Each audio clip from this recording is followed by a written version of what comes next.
Hey, I'm Lolo Zouai, and you're watching Clique Talk. Let's go. Walk it like I talk it. Walk it like I talk it. You walk it like I talk it. Walk it like I talk it. Hey. I gotta stay in my zone. Hi, Lolo. Hey. How are you? I'm very good. We're very happy that you're here.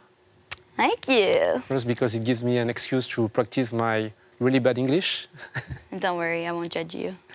But I think YouTube will judge me. YouTube will judge you. They're probably going to judge me and be like, why isn't she talking in French? She speaks French. I'm more comfortable in English, so just bear with me. It's okay. Thank We're you. very happy because you've released one of our favorite albums of 2019.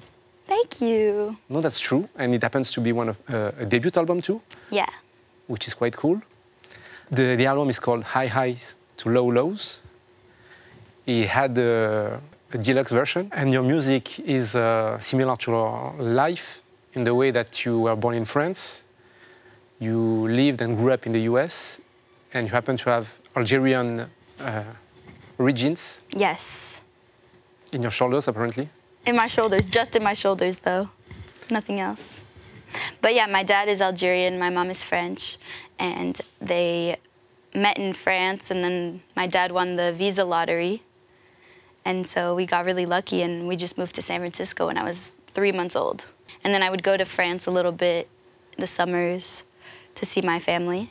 But yeah, so I feel like lucky. I got really lucky to be able to live double nationality life. In your home, you were speaking French or English? I think French was my first language, but then I learned English because of TV. I was always watching Barney. Barney taught me English, so thank you, Barney. Barney is the purple dinosaur? Yes. We don't know him in France. I happen to, but... It's a shame. Barney, if you're out there, I love you. But yeah. Your album is called High Highs to Low Lows, and it happens to be the name of your first single, which was a huge success. Some weeks ago, we received at the same seat that you are sitting on, the lead singer of Tame Impala. And he told us that when he recorded its first hit, he knew that it would blow out. Did you feel like it when you recorded your song? I did. I actually really had a lot of confidence in that song when it came out. I had the title already before I went into the studio, and then when Stelios, my producer, started making the beat with me, honestly, the hook just came out like directly. It was just like high highs to low lows, and I was like, this is so simple, but so relatable and so good. And then it took me a while to finish writing it, but once I had it done, I couldn't stop listening to it, and I just trusted that that was gonna do something for my career, and sure enough, it kind of started it. Stelios is an American producer. Yeah, he's American. He worked with ASAP Ferg, and he produced the song, the Young Thug song featuring Elton John. Legend. Yeah, so we're gonna watch an extract of High Highs to Low Lows. Amazing. High highs to low lows. I go from high highs to low lows. High highs to low lows. Yeah.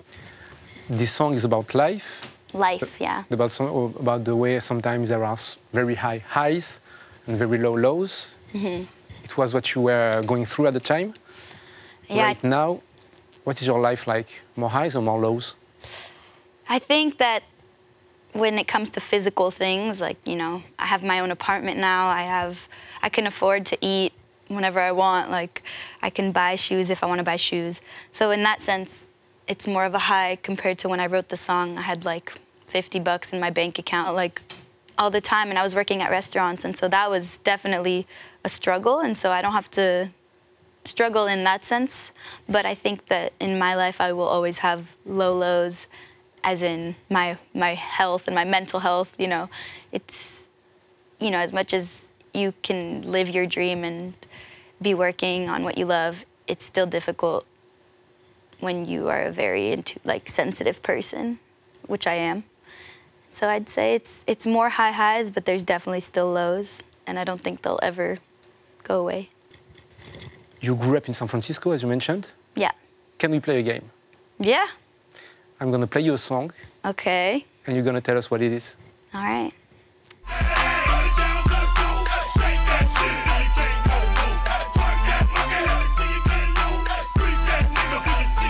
Lil Jon? Amazing song. Good choice. I've been told that it was one of your favorite songs, and that you like Too Short. I love Too Short. I mean, he has so many songs. He has like 20 albums. It's really hard to choose your favorite, but Too Short was like, growing up in the Bay Area, just one of my biggest, not influences, because our music has nothing to do with each other, but just was what I listened to as a teenager all the time. And so I feel like it's a big part of who I am, just my Too Short obsession. Everyone who knows me, whenever they hear Too Short anywhere, they text me like, I'm listening to Too Short, I thought of you. In France, a lot of people don't know Too Short. That's okay. What can you tell them to give them the desire to listen to this legend? I can say that Too Short is one of the pioneers of gangster rap. He came out in like 1988. I think that was his first album, so he's pretty much an OG, he's a legend. He's the one that coined the term bitch on songs. You know, everybody says that now because of Too Short. He thought he was gonna retire after his 10th album, but he ended up just moving to Atlanta, then coming back and continuing, because he just can't stop rapping. It's the kind of mentality you gotta have. There's another rapper from the Bay Area, which happens to be, according to my own calculation, one of the oldest rappers in activity right now, and is featured on the deluxe version of your album. Yes, E40. He's also one of the pioneers of rap. He invented so much slang that everybody uses now. I'm pretty sure he was one of the first people to say skeet skirt in a song. It's actually true. And he was in a group called The Clique, which is the name of this TV show. So that's cool. Thank you for mentioning it. Yeah, but he was my idol growing up. I think he does so many other things than rap. He has his own label, he has his own wine, alcohol companies. It's just really inspiring that he can take something and make it into a bunch of things. And so, you know, I got connected to him because we have a mutual friend. Like, my friend is his engineer, and he'd been telling him about me for so many years, but then something just clicked, and he heard the song and he loved it, and he just talked his shit on it. It was amazing. 2 yellow dice on my rear view. Subs in the trunk, I can't hear you. I'm in my Chevy Impala. Chevy Impala. I come from the gang. Cougars and stains, Granadas and Falcons with blue out brains, Mirrors and Larks, El Caminos and Chef. How does it feel like to have a song with E40? It feels like I accomplished one of my dreams, like one of my goals. And it might not seem like anything to some people who don't really know, but to me, it's like a very big accomplishment. It is. And I'm just gonna, when I'm 90 years old, I'm just gonna listen to that song and be like, oh, I was so cool. Thinking about your childhood. My childhood. Yeah, there's a character who seems to have another influence on you. Rondoudou? Yeah. Jigglypuff? Yeah. Yeah. Do you know the song of Rondoudou? In English? Anything you like. Jigglypuff, Jigglypuff. I promise I'm a better singer than that. But there it is. She's so cute. That's a she. I don't know. To me. Okay. I mean, there's multiple of them. But I used to be obsessed with Pokémon as a child. My sister and I, we would collect cards and, you know, have all the books and trade. And I think that when I was like 18, I just decided that Jigglypuff was my alter ego because, I mean, obviously she sings, but she puts people to sleep and then she kind of switches. She seems really sweet, but then she's kind of tough. So I think it's a good contrast. It kind of reflects it's not that serious, but at the same time, it reflects my duality when it comes to hi-his, lolos, and that's right. And in your music, there's a contrast between the beats and the melodies. yeah, I say that my songs are bittersweet, just because like whenever it sounds sad, I want to kind of find a way to make a play on words and make it happy or make it moody and yeah, switch it up. We mentioned E40. E40 is featured on an album on a song called Chevin Pala, on the remix of Chevin Pala. Yes. There's another song called Ride. Yeah. We're gonna watch an extract.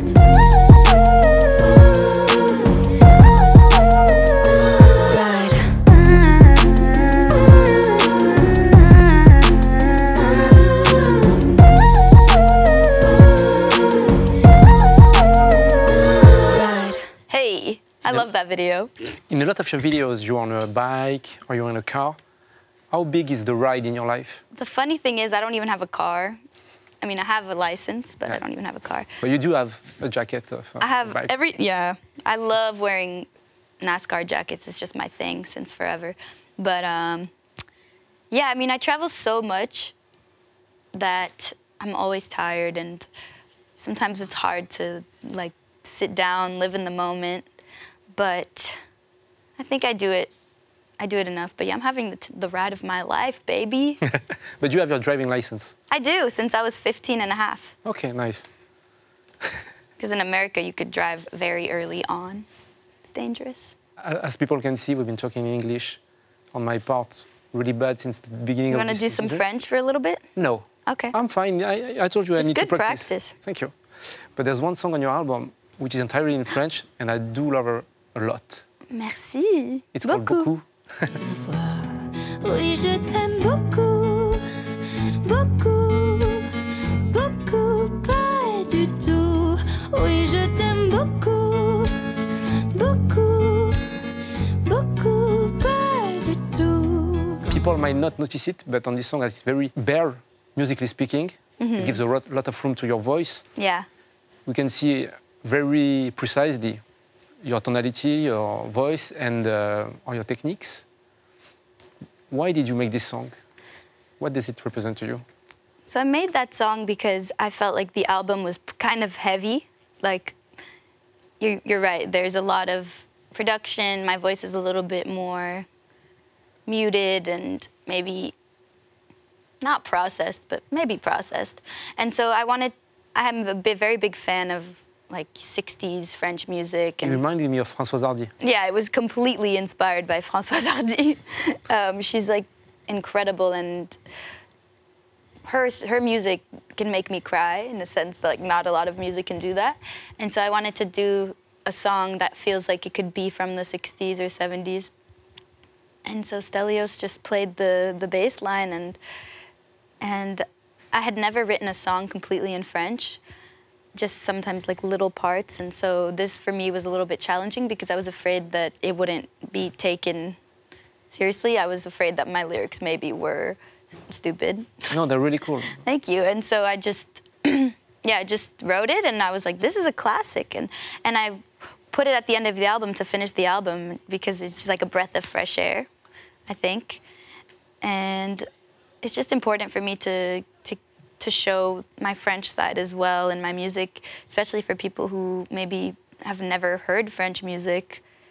It's like bringing people into French world and teaching people French. And also, it sounds very romantic, the song, but it's actually pretty sad. Funny, sad, bittersweet. Again. It's bittersweet, and it's Because you mentioned it's about a love story, it's but about not breaking that up. much. Yeah, it's about breaking up with somebody. Yeah, it's just about breaking up with somebody, and at the end, I say good luck, and I think that's an amazing phrase to end the album. Good luck. Doo-doo-doo. Do you play it live? Yeah. What is the reaction of the audience when you make this song? I always do it as my last song, as my encore. Everybody loves it. I mean, my fans that go to my shows like my music, so I hope that they love it. But they always, even if they don't speak French, everybody sings the hook, and they just go beaucoup, beaucoup, pas du tout. And so I feel. Please, can you sing it more? Oui, je t'aime beaucoup, beaucoup, beaucoup, pas du tout. Oui, je t'aime beaucoup, beaucoup, beaucoup, pas du tout. Thank you very much. I'm going to applause on my own. Make it clap. But I don't know if I plan on making more songs like that, but I think for my next album, which I'm already, starting to think about, I want to make sure that my voice is more at the forefront of my music so that you can really hear it even in my English songs. Yeah. One of the things that strike me in your album is the way you crafted the mix. I felt like there was a huge work in the studio on the mix, on the effects, on the balance, and I was really, really impressed by it. I felt like it was really innovative compared to the others, R&B, pop, discs that were released this year. Thank you. And I really love the way you crafted this sound. How did you work it? Thanks. First of all, I have an incredible mixer. He's French, actually. Oh. But he's one of the best in the game. His name is Fab Dupont, and he's just been doing it for a while, so he has a really good taste at mixing it after me and Stelios do our first mix. But I have a very strong idea of what I want with every song, and so whenever, we start by recording the main vocals, and then we'll do the ad-libs in the background, and I'll say, oh, I like this effect, I like this effect. We'll just make it like ear candy, and I think that that's something that I do in a lot of my songs is I decorate them, and you can find things that you may not have noticed the first time. And those are the things that end up sticking, at the concerts. So it's like I take it pretty seriously, so I think maybe thank you for noticing. It's blatant. Appreciate that.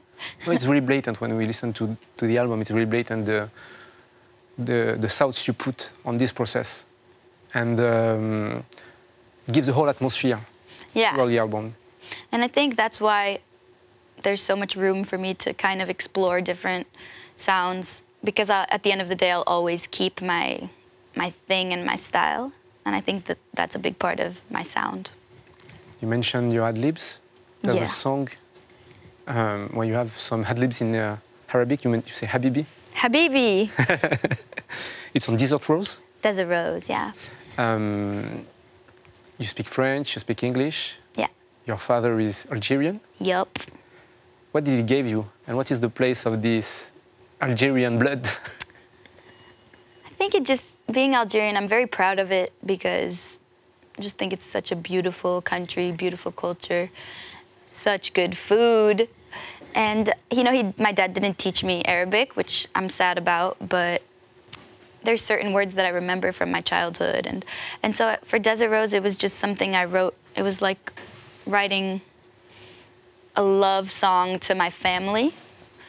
And I think that song for me is one of the most important songs I've ever written, just because, it just comes from a very emotional place.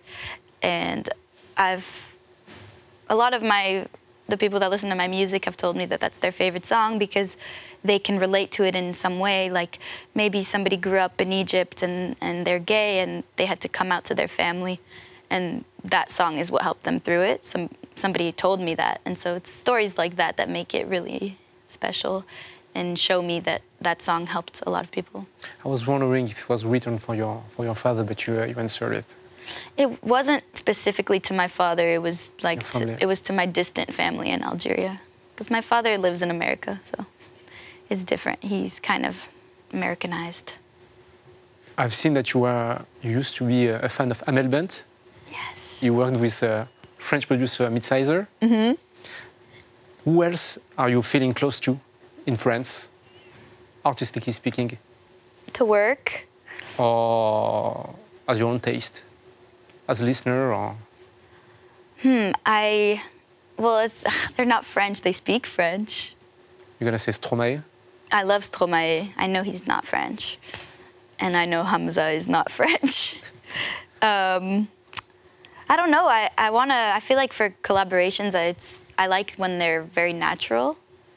There's a lot of artists that have kind of accepted me into the French music scene, which I love, because whenever I come out here, I have so many friends to kick it with. Like Orelsan was somebody that always supported me from the beginning, came to my shows. Like he was front row at my set at We Love Green when it was like a 200-person show, or like 100, and he was just in the front singing the words, and I was like, and then I had never seen his show, and so I went over, he's like, come see my show. I was like, holy shit. Like, this is incredible that you were just at my show. Now I'm yours, and it's like 30,000 people jumping up and down. So I feel very glad to have that community of artists supporting me. It's a very special thing to have, so that you feel welcomed. One of the other songs that we love on your album is called Blue. Oh, thank you. We're going to listen to a short extract. Let's do it.